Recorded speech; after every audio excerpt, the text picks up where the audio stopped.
20 mm ठिबकची allergy आहे का तुम्हाला, म्हणजे मला, असा एक कमेंट सचिन होलकर नावाच्या शेतकरी दादाने आमच्या एका व्हिडिओच्या कमेंटमध्ये विचारली आहे. कारण त्या व्हिडिओमध्ये मी सांगितलं होतं की शक्य होईल तोपर्यंत शेतकरी बंधूंनी 16 mm ठिबकचा उपयोग करावा, 20 mm ठिबक हा शेवटचा पर्याय ठेवावा. आणि तसं का करावं याचे खूप सारे कारणं दिले होते.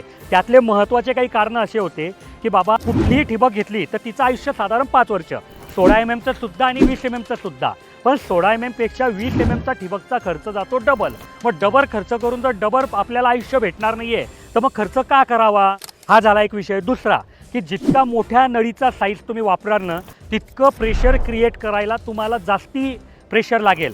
म्हणजे बघा, इथून आपल्याला समजा मुंबई जायचं आहे तर आपली छोटी गाडी आहे, समजा वेगनॉर आहे, तर पटकन निघून जाईल. पण इथे जर मोठी ट्रॉली दिली 40 फुटाची कंटेनरवाली तर ती सुद्धा पोहोचेल, पण प्रत्येक टर्न घेताना, प्रत्येक वळण घेताना, प्रत्येक ट्रॅफिकमध्ये तिला अडचण होईल. मग तसंच इथे होतं की दोघींसाठी जळगाव ते मुंबई अंतर सारखं आहे, पण नळीची साईज वाढल्यामुळे 1 kg प्रेशर क्रिएट व्हायला 20 mm साठी जास्ती मेहनत लागते.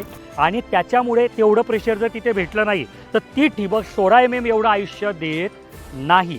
आणि म्हणूनच मी त्या व्हिडिओ सांगितलं होतं की होऊ शकेल तोपर्यंत शेतकरी साहेबांनी 16 mm चा वापर करावा, 20 mm चा वापर करू नये. मला काही ॲलर्जी वगैरे नाही आहे, माझी काही ते दुश्मन नाही आहे. आणि फक्त तुमचा फायदा व्हावा, तुम्हाला योग्य माहिती भेटावी, शेतकऱ्यांना कमी पैशात कसं ठिबक करता येईल म्हणून मी ही मेहनत करतो. मला काय दोघी विकायचं आहे असं नाही आहे की माझ्याकडे 20 mm ची ठिबक नाही आहे. फक्त मी आधी एक वेळा तुम्हाला वॉर्निंग देईल, तुम्हाला सांगेल, नंतर निर्णय तुमचा आहे. तुम्हालाही काय वाटतं मला कमेंटमध्ये सांगा.